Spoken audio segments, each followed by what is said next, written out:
Welcome back to the Faculty Factory podcast. I'm Kim Skorupski. On today's episode of the Fact Chat, we're talking with Alexa. Alexa, how are you today? I'm Grilly Hood.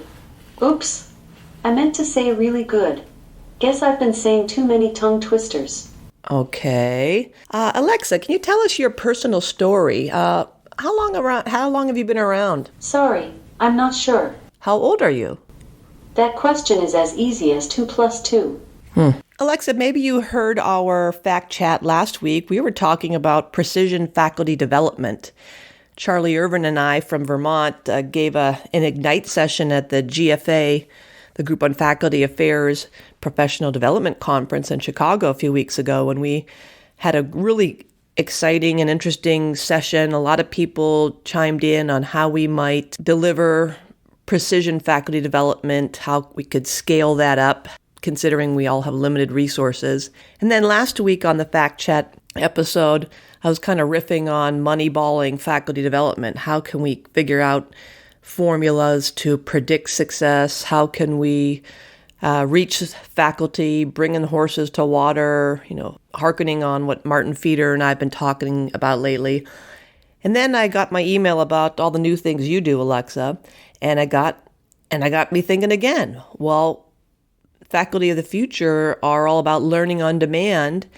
Would Alexa be the one to help us do faculty development on demand? So, Alexa, if you're ready, I'd like to ask you a few questions about faculty development. Are you ready? I'm ready when you are.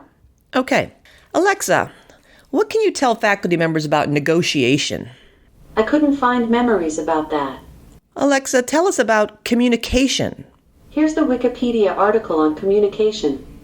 Communication is the act of conveying meanings from one entity or group to another through the use of mutually understood signs, symbols, and semiotic rules. Alexa, how can I communicate better with the staff in my clinic? Sorry, I don't know that one.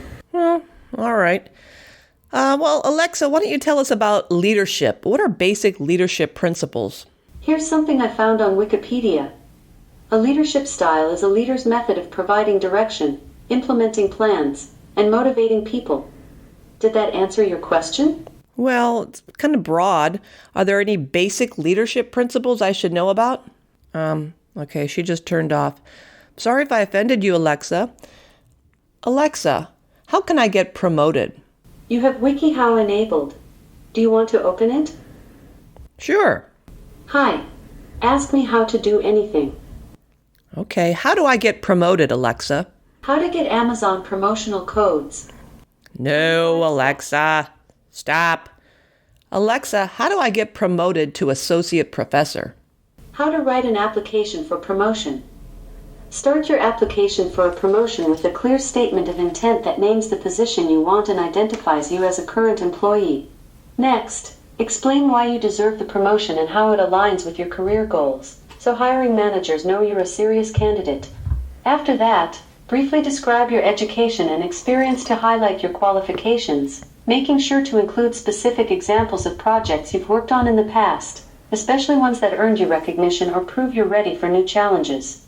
Finally, wrap up with a persuasive conclusion that summarizes how your promotion will benefit the company overall. Sounds really easy. I just have to write a letter. It sounds like it's a 3-paragraph letter. Wonderful. Alexa, I'm a faculty member here at this university. I want to know how to build a research lab. Sorry, couldn't find anything for you. Want to ask something else? No. So you're getting... Ask me how to do something Alexa, first. be quiet. Stop. Alexa, we're worried about... Hi. Oh, Ask see? me how to do anything. Alexa, stop. Thanks for using WikiHow. You can always ask another question later by saying, Open WikiHow. So I'll have to help me remember. I'm going to write that down, Open WikiHow. I want to ask Alexa a few more questions later, but you're getting the gist of, I hope you're getting the gist of what I've been thinking about is this concept of, space age HAL, Space Odyssey, or the computer in Galaxy Quest, or any of these Star Trek movies where you just speak into the air and the answers come to you. So is this the future for faculty development? at least these little snippets and nuggets where faculty can get some answers on demand, learning on demand, reminders on demand when they look at their calendars and are about to head off to a meeting or a grant review session or a promotion meeting, a mentoring meeting, even an interaction with the clinic with families in the clinic.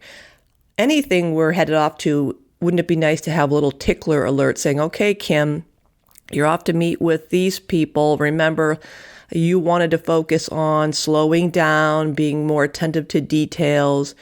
You wanted to make sure you remind yourself not to talk so much, allow space for other people to think, don't bully and dominate the conversation. Those kinds of questions and reminders that we all take notes and we try to work on, but then oftentimes we just don't have time and space to work on the things that we want to improve ourselves, and then we revert to sometimes bad habits. So let's talk to Alexa some more. Alexa, tell me about the Myers-Briggs. Sorry, I don't know that one. I barely got it out of my mouth. Alexa, what is my MBTI profile? I don't know that. Alexa, open WikiHow. Hi, ask me how to do anything. How does an ENTJ build relationships? Sorry, couldn't find anything for you. Want to ask something else? I guess we ENTJs just can't build relationships. Alexa, how do I write a research? Become stronger emotionally. Oh, she got me. How do I become stronger? Take a step back when you get emotional. Oh. Try to focus on your 5 senses to remind you of the present and to distract you from your anger or anxiety. If you're worried about something someone said, remember that most people are worried about themselves and don't really mean anything against you. It may help if you try to think of what they said from their perspective and understand the intent behind it. Say read steps if you want me to read each step in detail. No, thank you. Well, that one came out of the blue. A couple of glitches in the system, but that was actually perfect for an ENTJ. Alexa, how do I write a research paper? How to write a research paper. To write a research paper, start by researching your topic at the library, online, or using an academic database. Once you've found at least 5 reputable sources, outline the information you've learned through your research. Then, come up with a 1 to 2 sentence thesis to base your paper off of. Include the information you've found through your research in your paper to back up your thesis statement. Say read steps if you want me to read each step in detail. Alexa, how do I get a research grant? Step 1. Determine and understand your organization's area of greatest need for funding. Develop a budget, compile research and reference material for your program or project. Say next to get the next step.